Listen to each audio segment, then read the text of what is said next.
Good morning students. Online classes में एक बार फिर से आपका स्वागत है। चलिए अपन स्टार्ट करते हैं अपनी आज की क्लास। तो अब तक 19 लेक्चर आपके हो चुके हैं और 19 लेक्चर में आपको आंशिक अवकलन है वो पढ़ाया गया है। ठीक है, तो 3 थी प्रश्नावलियाँ 5A, 5B और 5C वो आपको पढ़नी है। इनमें से आपको कोई 2 क्वेश्चन मिल जाएंगे। ठीक है, ये आपकी यूनिट सेकंड है वो यहाँ पे समाप्त होती है। ठीक है, अब अपन स्टार्ट करेंगे यूनिट थर्ड।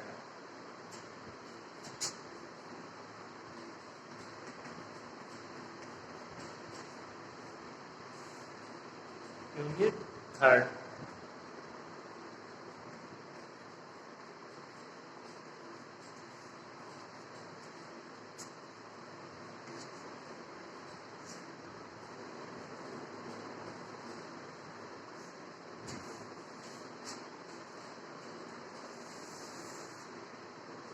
इसका नाम है एनवलप और उच्चिष्ट व निम्निष्ट। ये 2 चैप्टर आपको पढ़ने हैं। एक चैप्टर में मिलेगा एनवलप, एक क्वेश्चन यहाँ से आ जाएगा, और एक चैप्टर से पढ़ेंगे उच्चिष्ट और निम्निष्ट, एक क्वेश्चन वहाँ से आ जाएगा। ठीक है, पहले एनवलप पढ़ेंगे, उसके बाद में उच्चिष्ट और निम्निष्ट। ठीक है, देखिए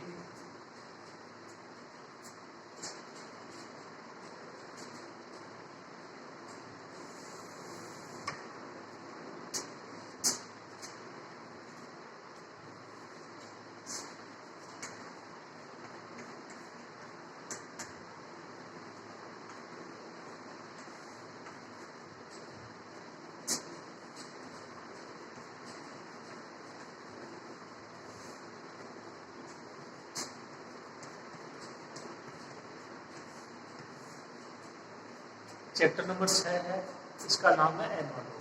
ठीक है, स्टार्ट करते हैं। देखिए इसमें सबसे पहली परिभाषा है वक्रों का कुल। ठीक है, तो ध्यान से समझिएगा क्या होता है वक्रों का कुल, उसके बाद में इसकी परिभाषा लिखिएगा। ठीक है, तो देखिएगा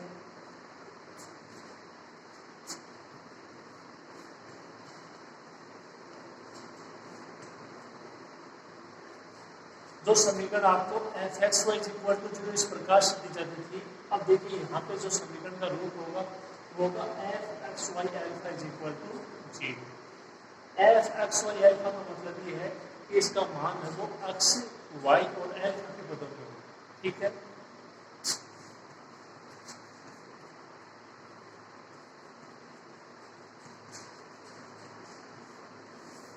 जहाँ अल्फा को क्या बोलोगे, प्राचल।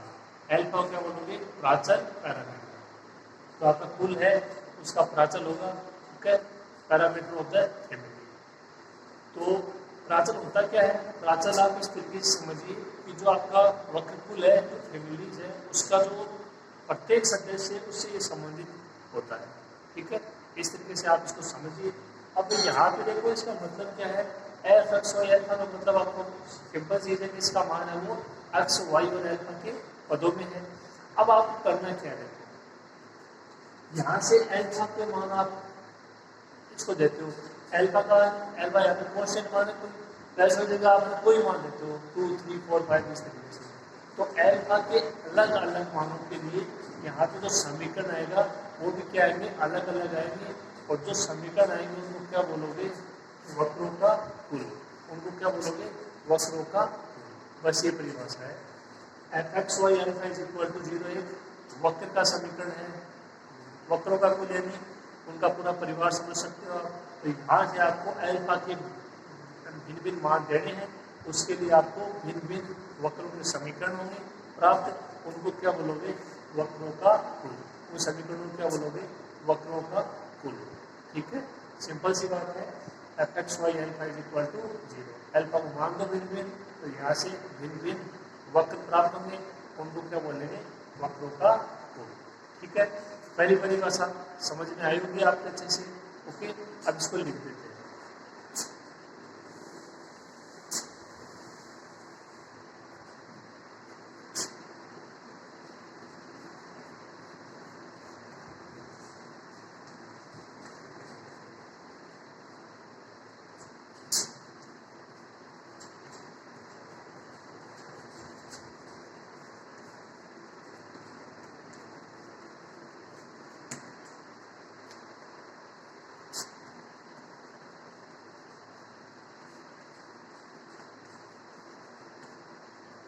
यदि fx y alpha is equal to 0 एक वक्र का समीकरण है जहां अल्फा क्या है, प्राचल है, तब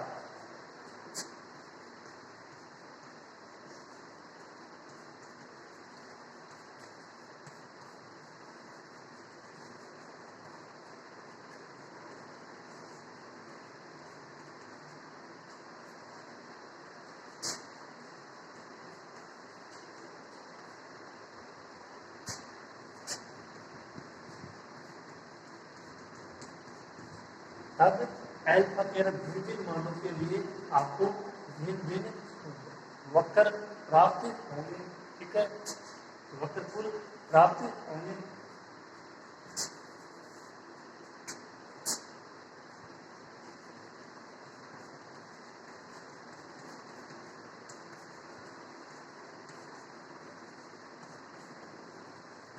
उन्हें क्या बोलोगे, वक्रों का कुल कहते हैं। जो भी आपको प्राप्त होते हैं वक्र, उनको सभी को क्या बोल दोगे, वक्रों का कुल। ठीक है, सिंपल सी परिभाषा थी, समझ में आ गई होगी। ठीक है, आप इसको लिखिए थोड़ा सा, फिर अपन नेक्स्ट परिभाषा की ओर बढ़ते हैं।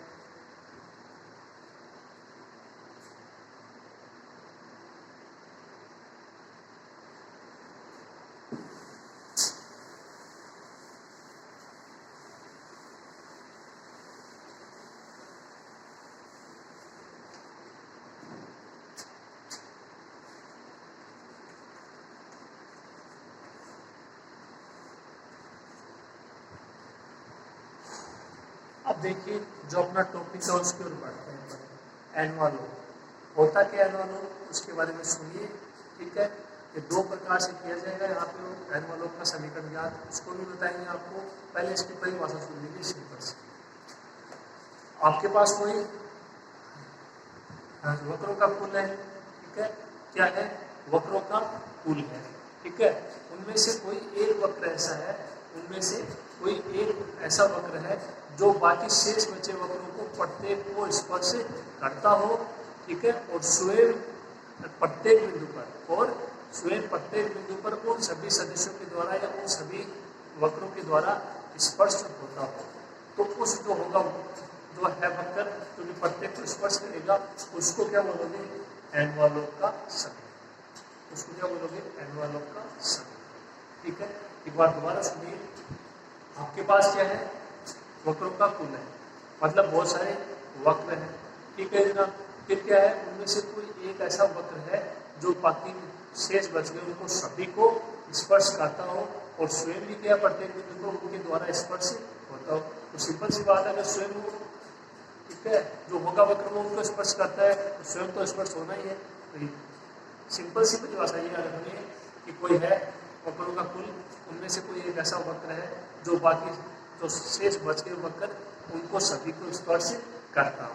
ठीक है, तो उसको क्या बोलोगे, उस वक्र कुल का एनवलप। तो उसको क्या बोलोगे, उस वक्र कुल का एनवलप। समझ में आ गई होगी आपके।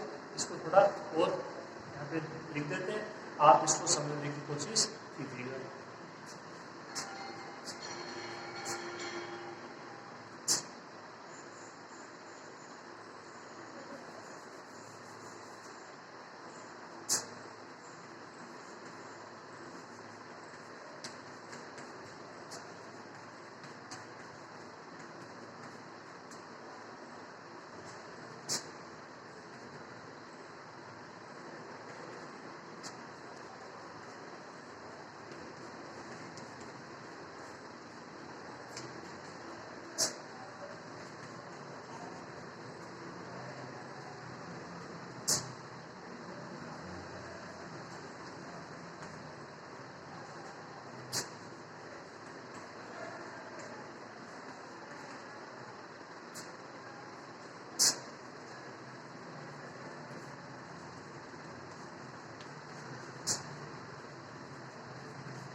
जो मैंने आपको बोला वही है, ठीक है।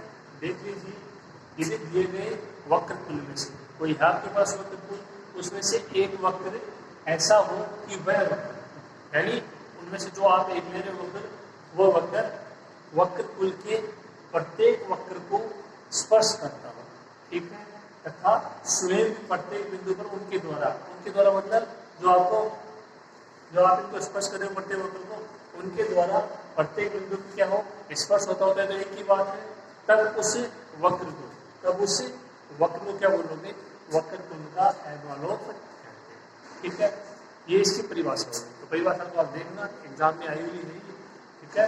अगर आई परिभाषा आती है तो आपको इसको ऐसे वैसे लिख के आना पड़ेगा, इसका कोई कैलकुलेटरी रूप नहीं है, आपको यही लिख के आना पड़ेगा। एनवलप की परिभाषा आपसे पूछी जाती है, ठीक है। तो ये परिभाषा हो गई एनवलप की। अब देखिए एनवलप ज्ञात करने की विधि।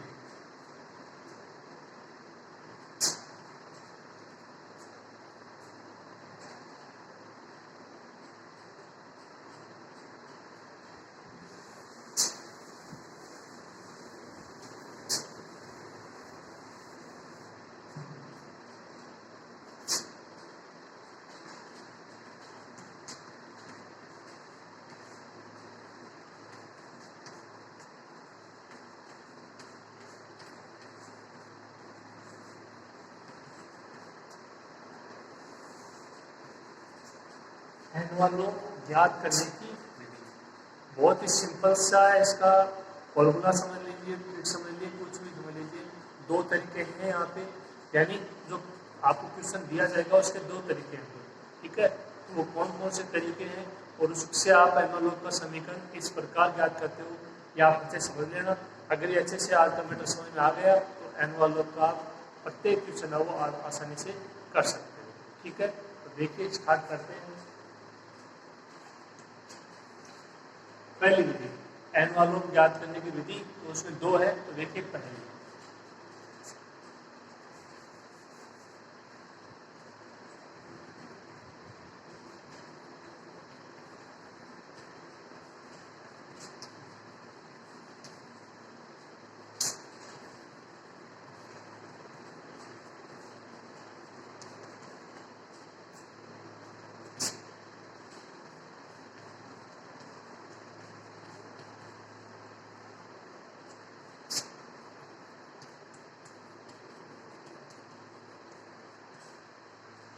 जब वक्रकुल का समीकरण निम्न प्रकार दिया गया हो, ये F X Y alpha is equal to 0, alpha प्राचल और एक्स और वाई कोई चर, ठीक है। एल्फा की जगह आपको एन भी मिल सकता है, ठीक है। वो आपको उससे पहचानना होगा कि इसमें प्राचल क्या है, और अधिकांश विषयों में दिया हुआ होगा कि प्राचल ये है, एम है, एल्फा है, थीटा, जो भी हो वो आपको अधिकांश विषयों में दिया जाएगा। तो एक दो क्वेश्चन उनमें जिनमें नहीं दिया गया है तो आप उनमें देखते उसको पहचान करो, ठीक है। इतना कोई डिफिकल्ट नहीं है प्राचल को पहचानना। तो इस तरीके से कोई समीकरण दी गई आपको, F X Y alpha is equal to 0। इसका करना क्या है, देखो आपको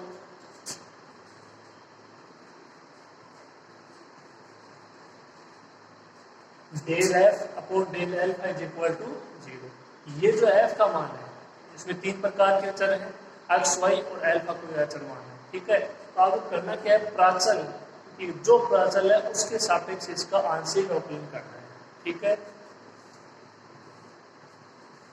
आंशिक अवकलन आप आसानी से कर दोगे, कोई दिक्कत नहीं होगी। प्राचल के सापेक्ष करना है, ये इंपॉर्टेंट बात है। दो समीकरण आ जाएंगे। अब इसके बाद क्या करना है,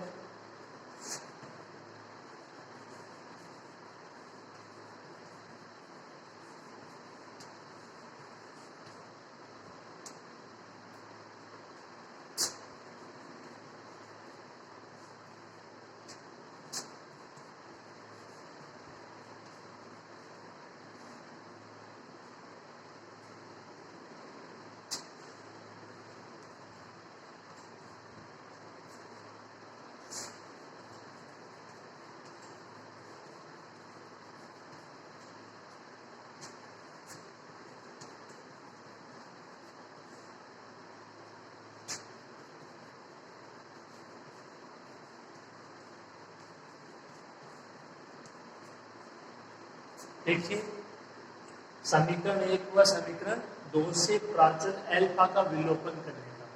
इसका मतलब समझ गए हो विलोपन? सिंपल रूप में ये है कि समीकरण 1 और 2 से आपको अल्फा को हटाना है। अभी हम एग्जाम्पल करेंगे, उसका थ्योरेटिकल रूप है, आपको एक बार ऐसे समझना होगा, एग्जाम्पल करेंगे तब ये और अच्छे से क्लियर हो जाएगा। जो आपकी समीकरण दी गई है उनसे आपको अल्फा को हटाना, चाहे तो स्क्वायर करके हटाओ, चाहे एक से मान निकालो दूसरे में रखो, किसी भी तरीके से अल्फा को हटाना है। उसके बाद जो समीकरण प्राप्त होगी उसको क्या बोलोगे? एनवलप का समीकरण। पहला तरीका सिंपल सा तरीका, जो भी आपको समीकरण दिया गया किसका? वक्रकुल का, उसका जो प्राचल दिया गया उसके सापेक्ष आंशिक अवकलन कर दीजिए, दो समीकरण आ जाएंगे, एक दी हुई है और एक आपने अवकलन कर दिया, दोनों से प्राचल को हटा दीजिए, जो समीकरण प्राप्त होगा वो किसका समीकरण प्राप्त होगा? एनवलप का समीकरण। मेरे हिसाब से इसमें कोई दिक्कत नहीं आनी चाहिए, बहुत आसान सी चीज है, ठीक है। तो ये पहली थी विधि, पहला मेथड, ओके। आप इसको लिखो, दूसरे मेथड की बात करते हैं।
दूसरी विधि क्या है?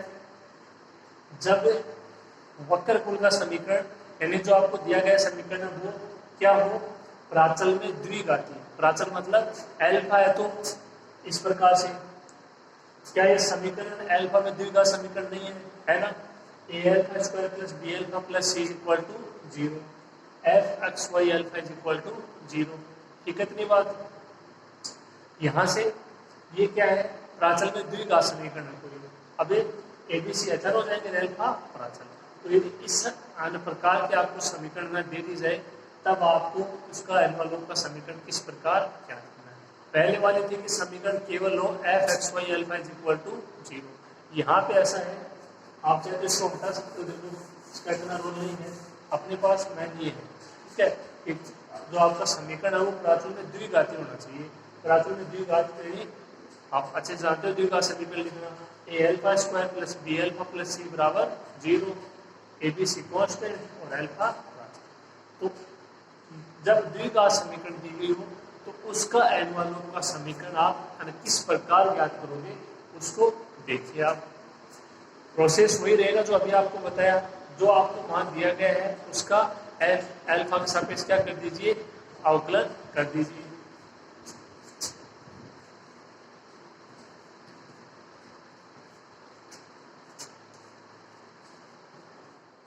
यहां से del F by del alpha का मान, इसका अल्फा के सापेक्ष अवकलन करो, 2a alpha plus B is equal to 0, ठीक है। यहां से इन दोनों से अल्फा का मान ज्ञात करो,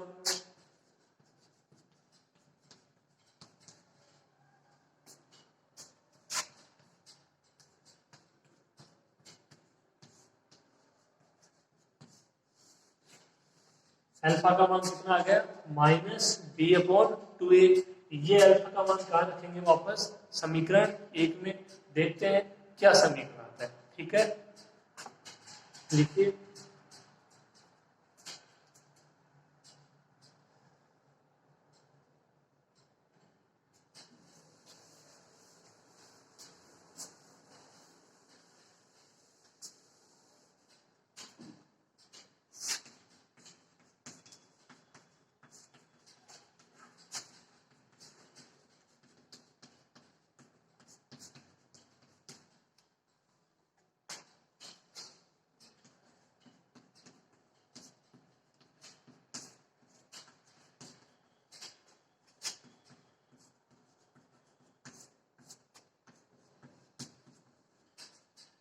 एल्फा का वहां समीकरण एक में रखोगे, ए एल्फा स्क्वायर यानी minus B upon two A का square plus B alpha minus B upon two A plus C बराबर 0। इसको थोड़ा हल करते हैं, देखिए।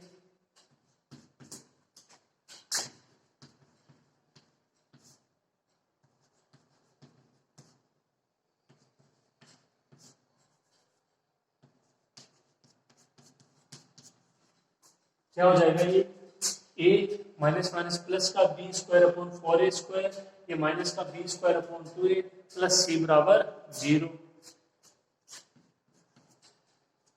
ए स्क्वायर ए के बच जाएगा नीचे,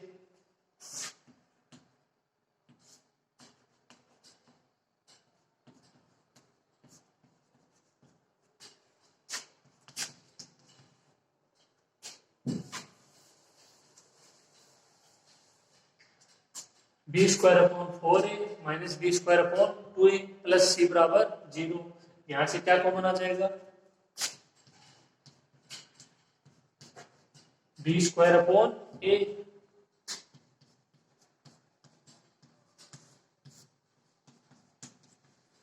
क्या बचेगा 1/4 माइनस 1/2 प्लस सी बराबर 0। 1/4 माइनस 1/2, ये कितना बचेगा माइनस के 1/4।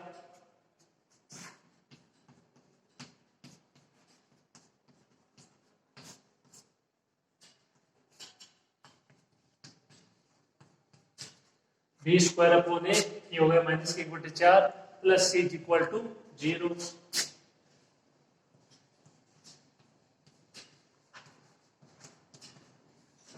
या ये हो जाएगा माइनस का बी स्क्वायर अपॉन 4 है, ये प्लस सी उधर जाके माइनस सी, माइनस से माइनस कैंसिल,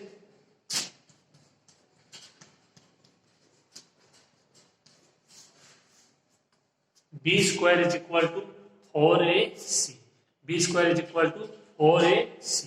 ठीक है, तो एक जब प्राचल में द्विघात समीकरण दिया गया था A alpha square plus B alpha plus C बराबर 0। एग्जाम्पल में अगर ऐसा आ जाता है तो वहां पे आप डायरेक्ट अप्लाई करोगे, उसका एनवलप का समीकरण क्या होगा, B square is equal to 4ac।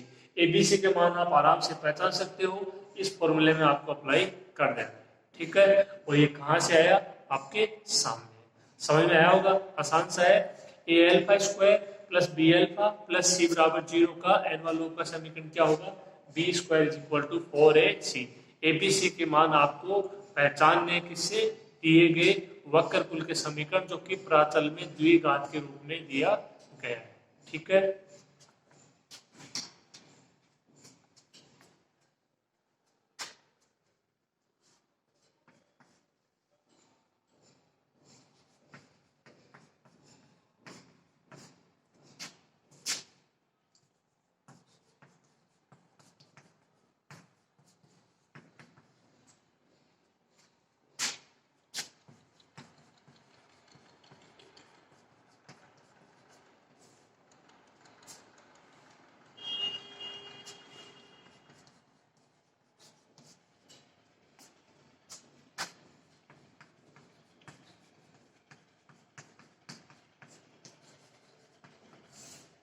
वक्रकुल A alpha square plus B alpha plus C बराबर 0 के एनवलप का समीकरण क्या होगा, B square is equal to 4ac होगा।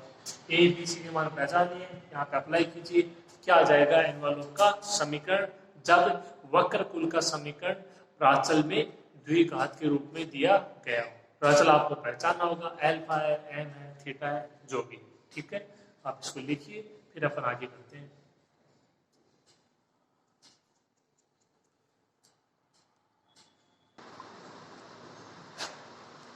देखिए, स्टार्ट करते हैं इसके एग्जाम, बहुत ही आसान सा क्वेश्चन है आज वाला। ठीक है, स्टार्टिंग में सरल क्वेश्चन, फिर अपन धीरे धीरे आगे बढ़ते हैं। सरल रेखाओं की कुल, तो वक्र कुल है वो यहाँ पे क्या है, सरल रेखाओं का कुल है। X cos alpha plus Y sine alpha is equal to A. अब अगर आपको इसमें ये ना दे के अल्फा पता चला, तब भी आप आसानी से पहचान लोगे। एक्स वाई है वो चर है, ए है वो कॉन्स्टेंट अचर है, अल्फा क्या है, प्राचल है। का एनवलप याद कीजिए, जबकि अल्फा प्राचल है तथा उत्तर का ज्यामितीय अर्थ भी बताइए। यानी जो आंसर आ रहा है वो देख लीजिए ना किसका समीकरण है, तो आप बोल देना कि जो भी समीकरण आए चाहे वो किसी का भी हो, वो इसकी स्पर्श रेखाएं उस वक्त के लिए क्या होगी, स्पर्श रेखा। देखिए स्टार्ट करते हैं।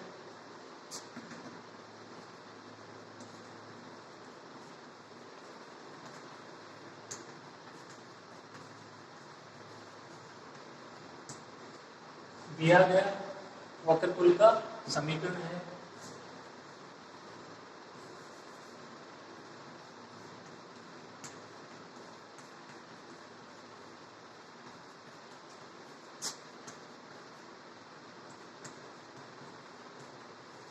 इसको आप एफ एक्स वाई अल्फा लिख सकते हो, X cos alpha plus Y sine alpha minus A is equal to 0। आपको मैंने तरीका बताया था, प्राचल के सापेक्ष आंशिक अवकलन करने पर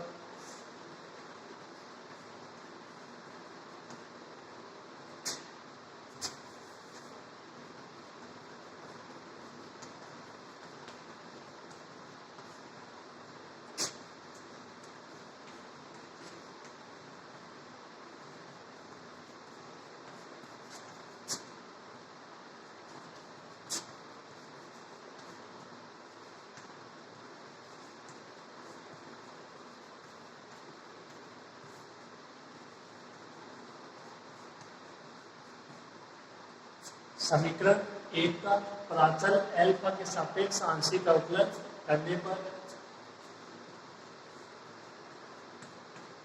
इसको प्रतीक के रूप में आप लिखना चाहो तो लिख सकते हो, नहीं तो यहाँ से बराबर में ना 0 भी क्या हो जाएगा, एक ही बात है। एक्स कोस अल्फा अल्फा के सापेक्ष कर रहे हैं,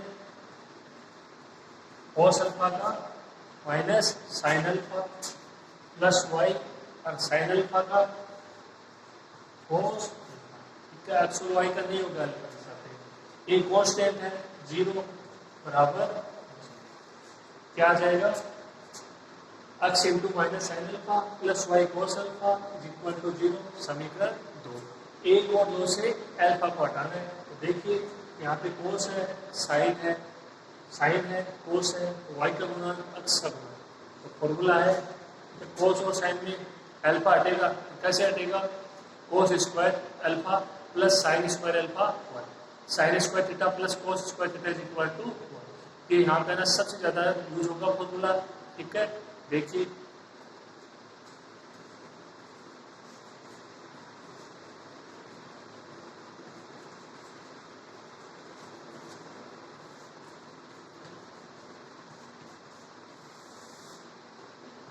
क्या करना है, समीकरण 1 का वर्ग प्लस समीकरण 2 का वर्ग, यहां से इसका करते हो आप वर्ग, तो देखिए मैंने कितना हो जाएगा,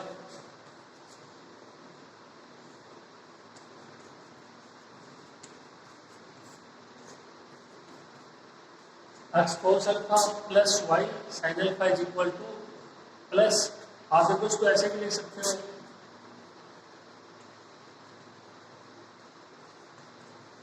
X cos alpha plus Y sine alpha is equal to A, इसका स्क्वायर कर दिया प्लस इसका स्क्वायर कर देते हैं,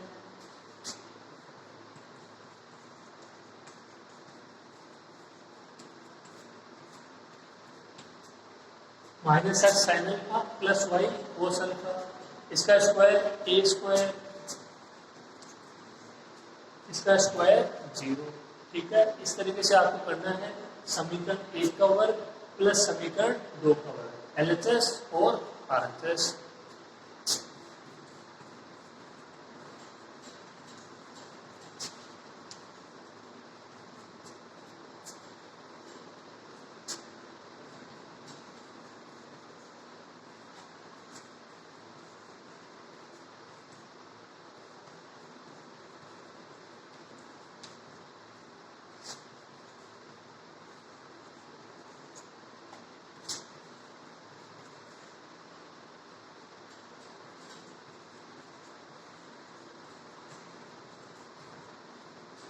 क्या हो जाएगा इसका वर्ग, X square cos square alpha plus Y square sine square alpha plus 2x Y cos alpha sine alpha plus X square sine square alpha Y square cos square alpha, minus का आ जाएगा आपके बाद, माइनस का 2x Y sine alpha cos alpha, उधर बच जाएगा ए square, ठीक है। कैंसिल क्या हो जाएगा, 2xy sign alpha cos alpha plus minus, ठीक है, इतना लिखो इसको।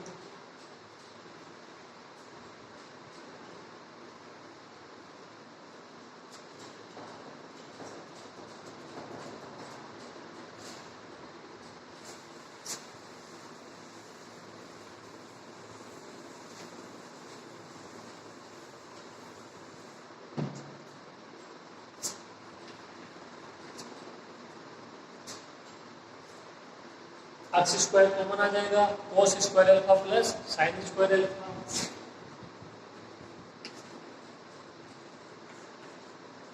इसी प्रकार कॉमन आ जाएगा वाई स्क्वायर,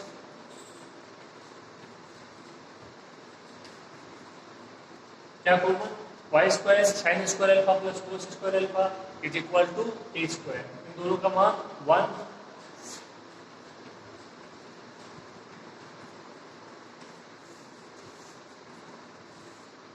आंसर क्या आ गया, X square plus Y square is equal to A square.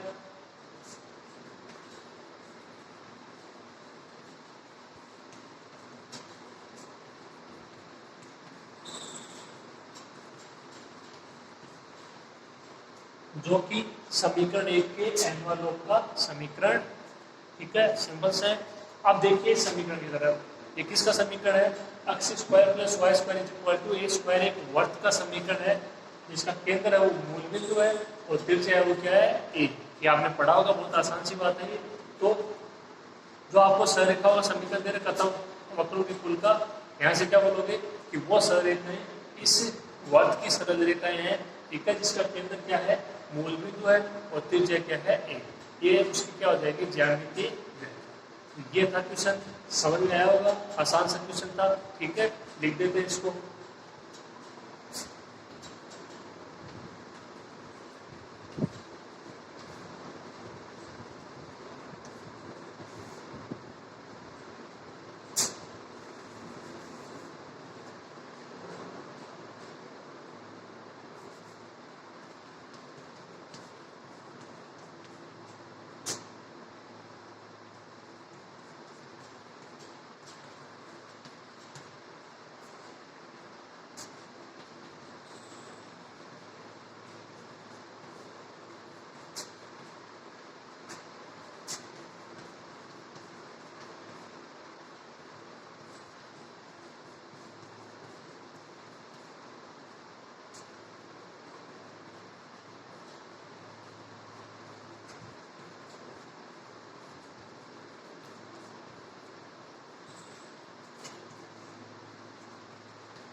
देख लीजिए इसकी ज्यामितीय व्याख्या, सरल रेखाओं के कुल का एनवलोप आपको दिया गया था, सरल रेखाओं के वक्रों का कुल, उसका एनवलोप क्या होगा, एक वर्त होगा जिसका केंद्र मूल बिंदु, ठीक है, 0 0, उसकी त्रिज्या ए होगी, अर्थात समीकरण 1 यानी दिया गया समीकरण सररेखाओं के वक्रों का कुल का समीकरण वर्त 3 की स्पर्श रेखाओं को व्यक्त करता है कि वो स्पर्श रेखाएं सररेखाएं हैं, लेकिन वो सररेखाएं स्पर्श रेखाएं हैं इसकी वर्त की, ठीक है।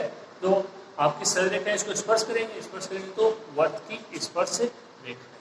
तो ये था आज का इसका बेसिक, उम्मीद आपको समझ में आया होगा ये, ठीक है। इसकी परिभाषा को अच्छे से पढ़ना और जो इसके 2 टाइप है उनको पढ़ना, बहुत ही आसान है, और इस एग्जाम्पल को पढ़ना, ठीक है। आज की क्लास में इतना ही, और आगे अपन एनवलोप के क्वेश्चन करते रहेंगे, ठीक है, ओके।